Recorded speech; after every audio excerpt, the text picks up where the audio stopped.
Assalamualaikum.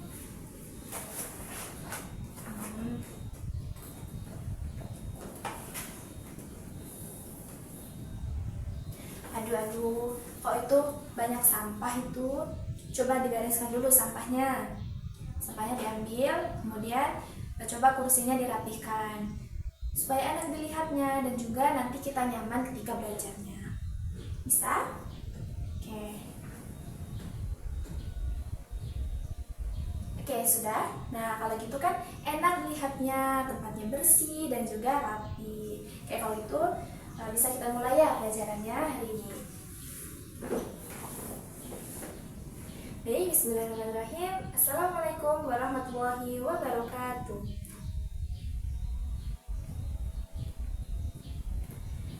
Baik, ketemu lagi sama Ibu. Di sini kita akan belajar tentang pendidikan agama Islam dan budi pekerti. Ya, sebelumnya, apakah anak-anak di sini sudah membaca doa tadi?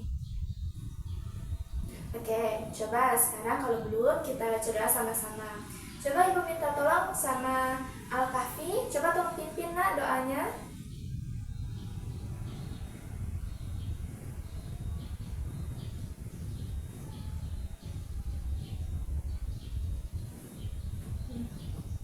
Baik, nah di situ Ibu mau absen dulu ya.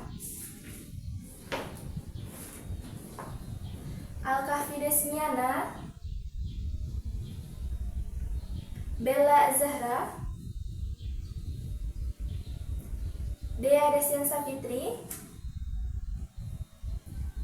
Dela Lestari, Riki Kismawati.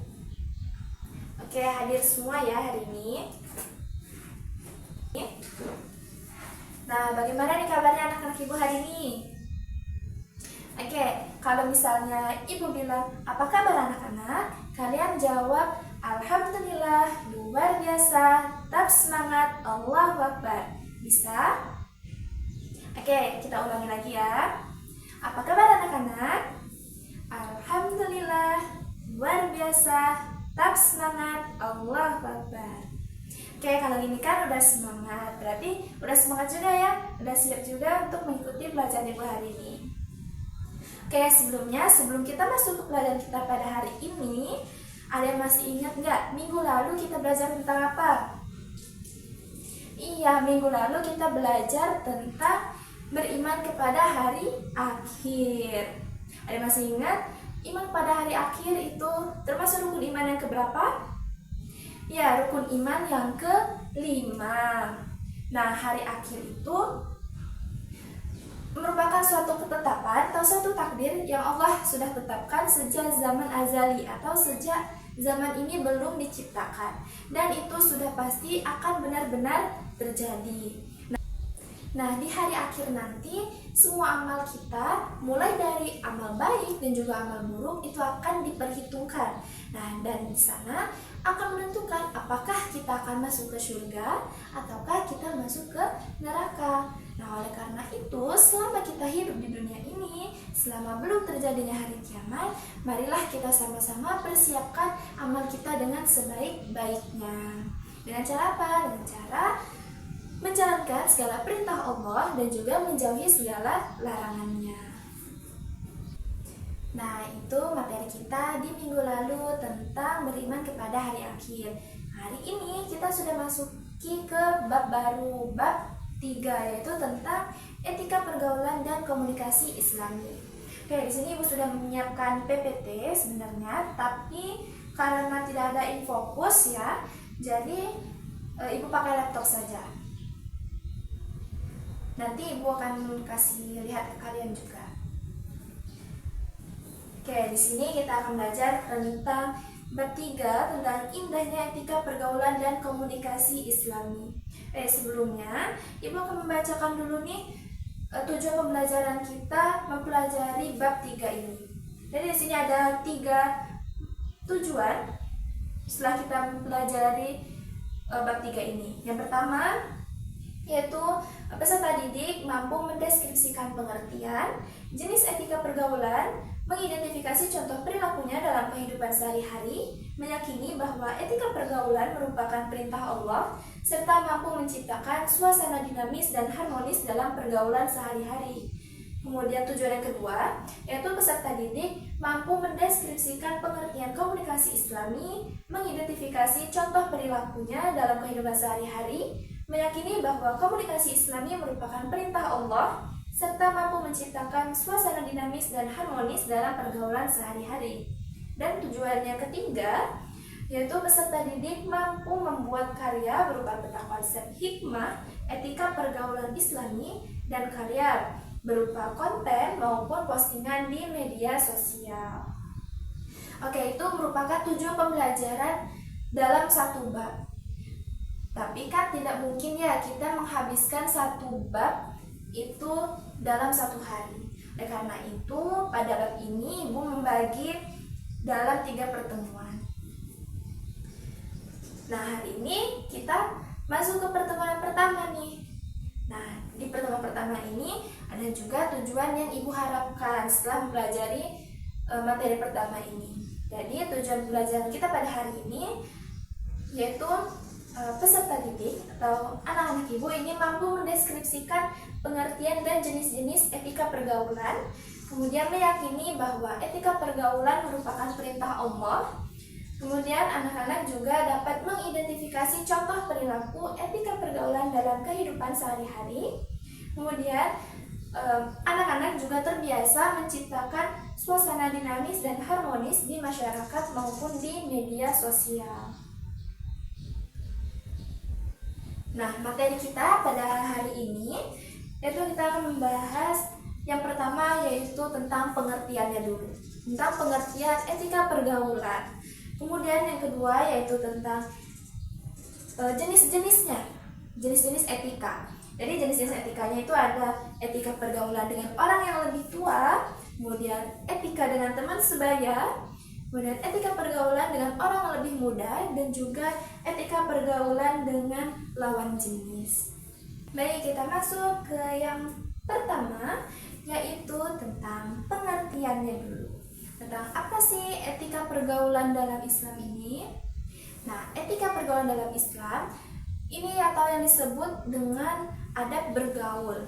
Nah, jadi adab bergaul dalam Islam ini merupakan seperangkat aturan tentang tingkah laku, sikap, moral yang bersumber pada Al-Quran dan Sunnah yang mengatur tentang bagaimana seorang muslim itu berinteraksi dan juga bersosialisasi dengan sesama manusia.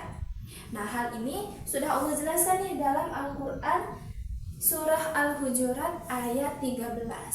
Ayo kita sama-sama baca ya. Coba kalian kelihatan nggak? Nih ya. Oke, coba kita sama-sama baca. Bismillahirrahmanirrahim. Ya ayyuhan nasu inna khalaqnakum min dzakarin wa untha waja'alnakum syu'uban wa qabaila lita'arafu. Inna akramakum indallahi atqakum. Innallaha 'alimun khabir. Oke, itu ya. Al-Quran surah Al-Hujurat ayat 13. Nah, artinya yaitu, hai manusia, sesungguhnya kami menciptakan kamu dari seorang laki-laki dan seorang perempuan dan menjadikan kamu berbangsa-bangsa dan bersuku-suku supaya kamu saling kenal mengenal. Sesungguhnya orang yang paling mulia di antara kamu di sisi Allah ialah orang yang paling takwa di antara kamu. Sesungguhnya Allah Maha mengetahui lagi Maha mengenal. Oke, jadi sudah jelas ya dalam Al-Quran surah Al-Hujurat ayat 13 ini Allah sudah menjelaskan tentang bahwa Allah itu sudah menciptakan kita secara berpasang-pasangan agar kita saling kenal mengenal. Nah, agar kita saling mengenal ini tentu perlu adanya interaksi dengan sesama. Nah, dalam interaksi itu makanya diatur tentang bagaimana tata cara kita bersikap atau etika kita dalam berinteraksi dengan sesama manusia. Nah, Oke, kita masuk ke jenis-jenis etika. Nah, yang pertama yaitu ada etika pergaulan terhadap orang yang lebih tua. Jadi di sini dijelaskan tentang bagaimana tata cara kita bersikap dan bertingkah laku terhadap orang yang usianya lebih tua dibandingkan kita. Misalnya seperti kepada kedua orang tua kita, kepada ayah, ibu, kakak mungkin di rumah, kemudian kepada guru juga. Karena guru itu termasuk orang tua kedua setelah orang tua di rumah. Jadi bagaimana sih seharusnya kita bersikap terhadap orang lebih tua ini? Nah, jadi di sini Ibu sudah mengambil dalam buku paket kita ya. Sini ada beberapa etika yang harus kita perhatikan ketika kita berinteraksi dengan orang yang lebih tua. Sini yang pertama yaitu mengucapkan salam apabila bertemu. Sebenarnya mengucapkan salam ini tidak hanya kepada orang yang lebih tua saja, tapi mengucapkan salam ini kita ucapkan ketika setiap kita bertemu dengan sesama muslim. Daripada kita mengucapkan hai atau halo, lebih baik itu kita mengucapkan salam. Itu lebih utama dalam Islam. Kemudian yang kedua itu berbuat baik atau berbakti kepada kedua orang tua dengan sebaik-baiknya. Jadi kepada kedua orang tua kita harus selalu bersikap baik selagi apa yang diperintahkan dan juga apa yang orang tua lakukan itu baik. Kemudian menjaga perasaannya, jangan sampai mereka sakit hati. Jadi ketika kita berbicara atau berkomunikasi, berinteraksi dengan kedua orang tua kita, terutama ya di rumah, jangan sampai kita mengeluarkan kata-kata yang buruk, kata-kata yang tidak baik, kata-kata yang tidak seharusnya dan tidak selayaknya kita keluarkan kepada kedua orang tua kita. Jangankan kita berkata yang tidak baik, kita berkata saja itu tidak diperbolehkan. Apalagi kita sampai mengeluarkan kata-kata yang tidak pantas dan membuat kedua orang tua kita sakit hati. Itu hati-hati ya, jangan sampai kita menyakiti hati kedua orang tua kita, karena ridho Allah itu terletak pada ridho kedua orang tua kita. Kemudian kita juga harus bersyukur, berterima kasih kepada kedua orang tua kita, karena mereka sudah merawat kita sejak kecil.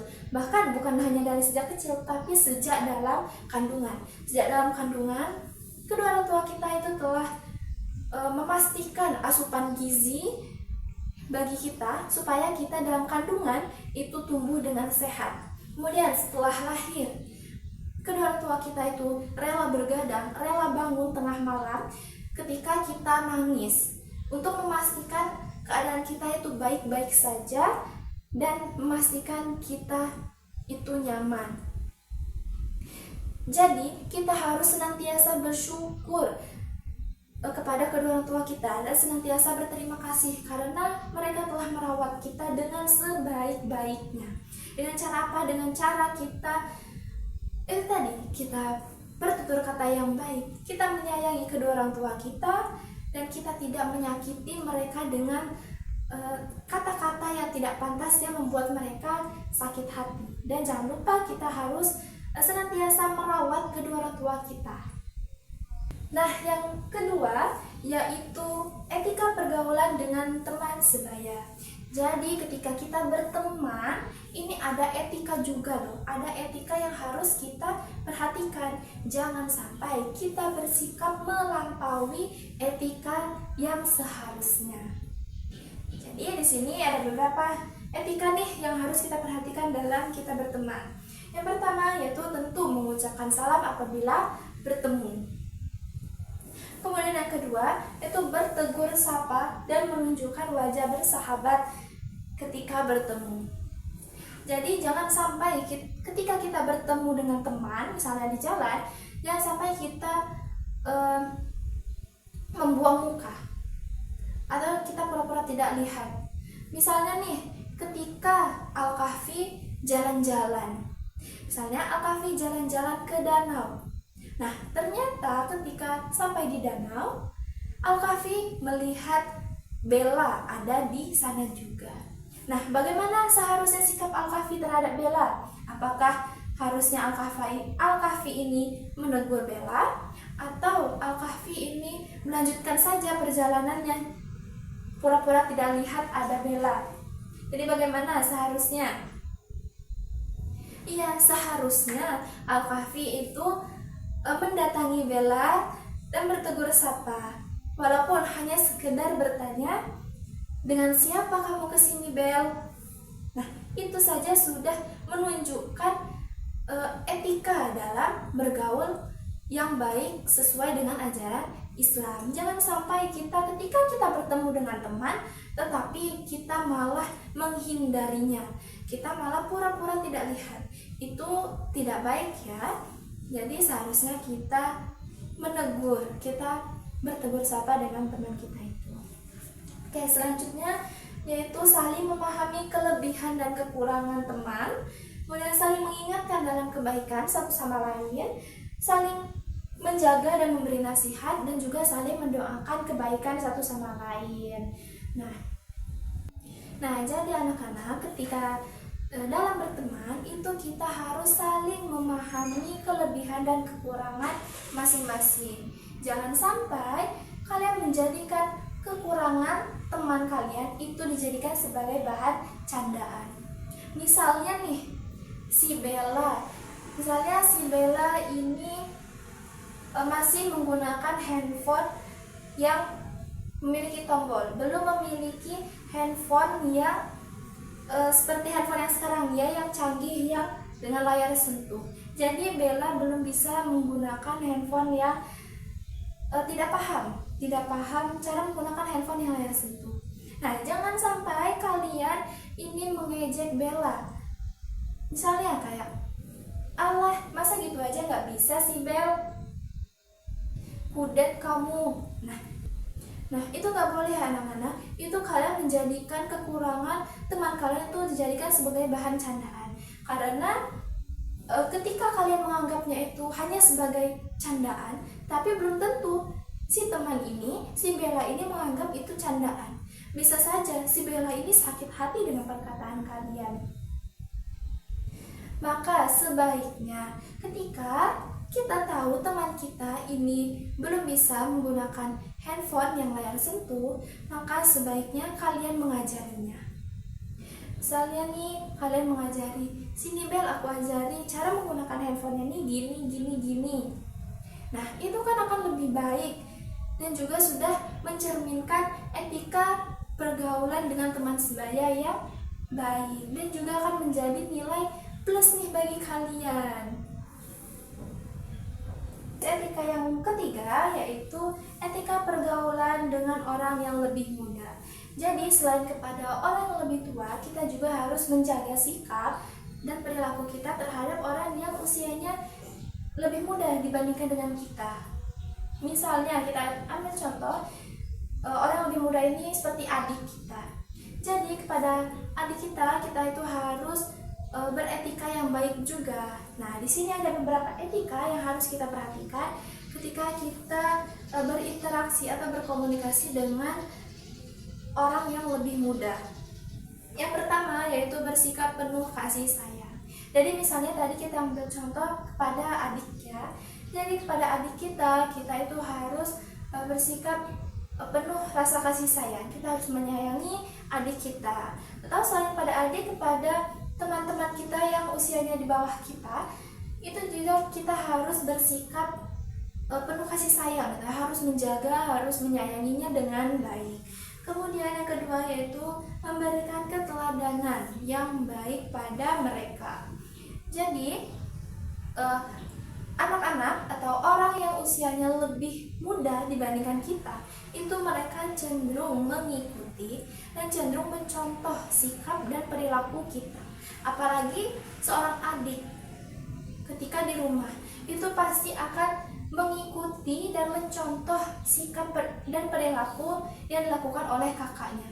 Misalnya nih, ketika di rumah seorang kakak ini ketika berbicara dengan orang tua itu bersikap dan bertutur kata yang baik, sopan, lemah lembut, dan juga baik. Nah, maka adik itu akan meniru. Jadi ketika adik itu berbicara dengan kedua orang tua, mereka juga akan mengikuti sikap dan tutur kata yang dilakukan oleh seorang kakaknya tadi. Dia akan bersikap sopan, lemah lembut, dan baik kepada orang tua. Tetapi jika seorang kakaknya ini ketika berbicara dengan orang tua, ini berbicara dengan nada yang tinggi, kemudian kasar, dan menggunakan kata-kata yang tidak baik, maka hati-hati akan ditiru oleh adiknya. Adiknya itu akan mengikuti dan mencontoh sikap yang dilakukan oleh kakaknya tadi. Bisa jadi dia juga akan bersikap kasar kepada kedua orang tuanya, karena dia mengikuti dan mencontoh perilaku dari kakaknya ini. Jadi sebagai orang yang lebih tua, kita harus memberikan contoh dan teladan yang baik kepada orang yang usianya di bawah kita, karena mereka itu cenderung mengikuti dan mencontoh apa yang kita lakukan.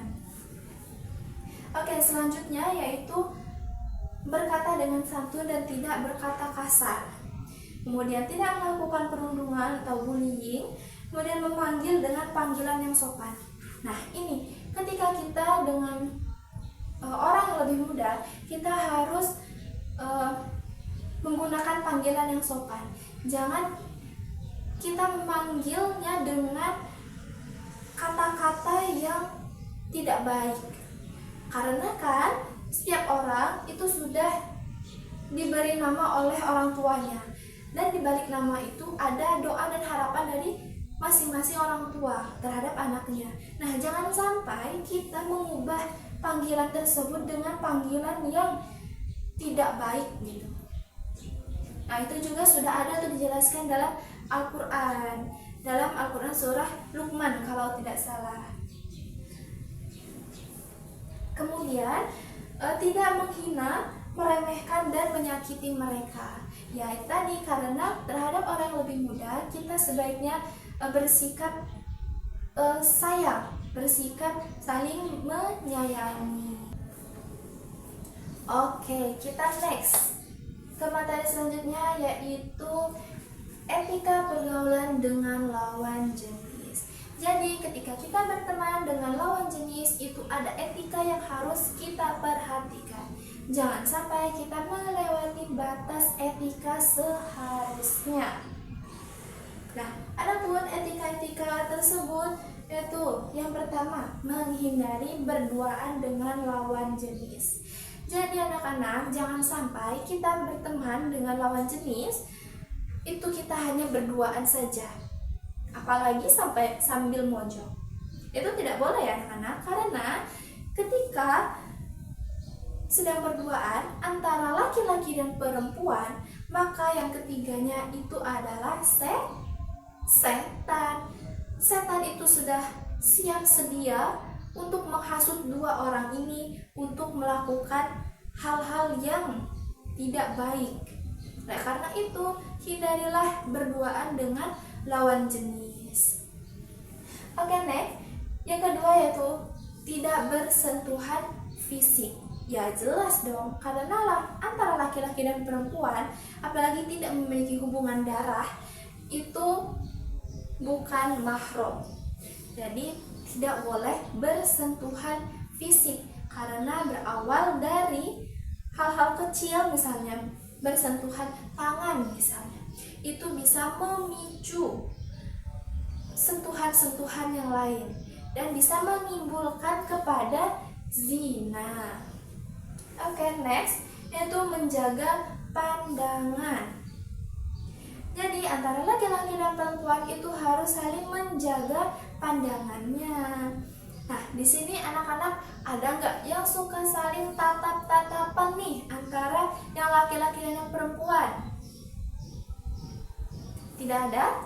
Oke, alhamdulillah ya kalau tidak ada, karena ketika tatap-tatapan antara laki-laki dan perempuan itu sudah termasuk ke dalam zina, yaitu zina penglihatan.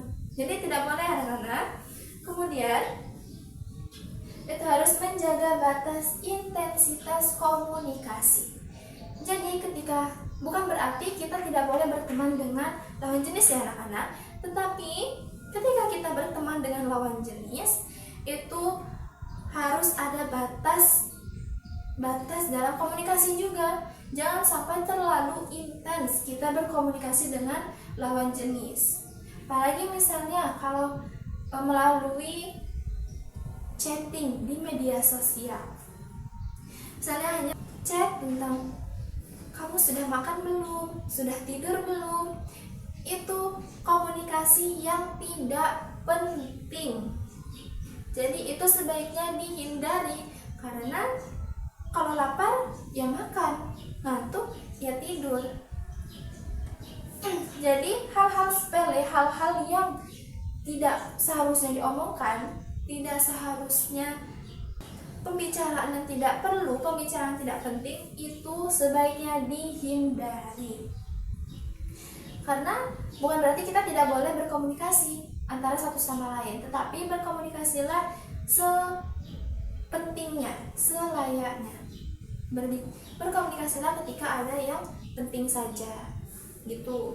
Kemudian hindari tempat-tempat yang sepi dan juga meminta izin kepada kedua orang tua.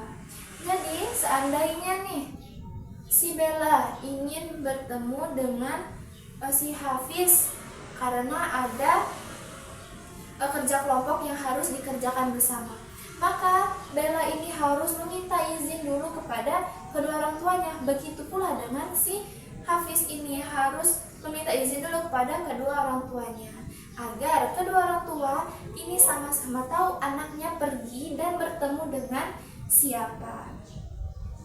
Oke, jadi itulah ya etika-etika yang harus kita perhatikan ketika kita berteman dengan lawan jenis. Jangan sampai kita melewati batas etika yang seharusnya, karena kan sudah dijelaskan juga dalam Al-Quran surah Al-Isra ayat 32, yaitu la taqrabuz zina, yaitu janganlah kamu mendekati zina. Oke, next yaitu ternyata pembahasan kita mengenai etika pergaulan ini sudah selesai. Nah, sampai sini ibu yang bertanya, adakah anak-anak ibu yang bisa memberikan contoh bagaimana etika pergaulan dalam Islam selain yang sudah ibu contohkan tadi? Bagaimana? Ada nggak? Apa? Oke, contohnya sama ya kayak yang ibu tadi. Oke, kalau gitu kita next. Di sini ibu ada sebuah video. Nanti kita nonton ya.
Baik, setelah nonton tadi, coba Ibu ingin tahu bagaimana tanggapan kalian terhadap video yang sudah kita tonton tadi. Nanti tolong tanggapan tersebut kalian tuliskan ya di buku tulis. Nanti dikumpulkan sama Bella. Nanti Bella tolong kumpulkan sama Ibu ya, Bel. Oke, terima kasih. Oke, selanjutnya, setelah kita mempelajari etika pergaulan dalam Islam ini tadi, ada manfaat yang kita rasakan, manfaat yang kita akan dapatkan ketika kita mampu menerapkan etika pergaulan dalam Islam ini. Yang pertama yaitu dapat membangun kepercayaan orang lain terhadap kita. Karena ketika kita mampu bertutur kata yang baik, bersikap dan beretika yang baik dalam bergaul, dalam kehidupan sehari-hari, maka orang lain itu akan percaya kepada kita. Kemudian kita akan lebih dihargai. Kemudian dengan menjaga etika yang baik dalam pergaulan, itu akan menghindari kesalahpahaman dan juga fitnah, dan juga akan mempererat tali silaturahmi antar sesama manusia dan juga sesama muslim. Oke, baik. Sampai sini saja pembelajaran kita hari ini mengenai etika pergaulan dalam Islam. Nah, anak-anak ada nggak yang bisa membantu Ibu untuk menyimpulkan pembelajaran kita hari ini? Oke, silahkan Al-Kahfi. Oke, tepuk tangan dulu dong untuk Al-Kahfi. Oke, jadi menjaga etika pergaulan dalam Islam ini menjadi fondasi yang sangat penting dalam membangun hubungan sosial yang sehat dan bermartabat, baik itu terhadap orang yang lebih tua, terhadap orang yang lebih muda, terhadap teman sebaya, maupun terhadap lawan jenis. Nah, etika ini tidak hanya berfungsi sebagai pedoman moral saja, tetapi juga sebagai mekanisme sosial untuk menciptakan rasa hormat, menghindari konflik, serta menjaga kehormatan dan kepercayaan antar individu. Oke, terima kasih anak-anak hari ini. Oke, sebelumnya sampai sini ada nggak yang ingin dipertanyakan? Oke, tidak ada. Oke, kayaknya sudah lapar semua ya, sudah mengantuk. Oke, kalau gitu sampai sini pembelajaran kita hari ini tentang etika pergaulan dalam Islam. Minggu depan kita akan membahas tentang toleransi. Jadi anak-anak tolong baca-baca ya referensi atau buku di rumah tentang toleransi. Oke? Oke, sampai sini pembelajaran kita hari ini. Terima kasih. Terima kasih sudah memperhatikan. Mari kita akhiri pembelajaran kita hari ini dengan sama-sama mengucapkan lafaz hamdalah. Alhamdulillahirabbil alamin. Dan ibu akhiri, wassalamualaikum warahmatullahi wabarakatuh.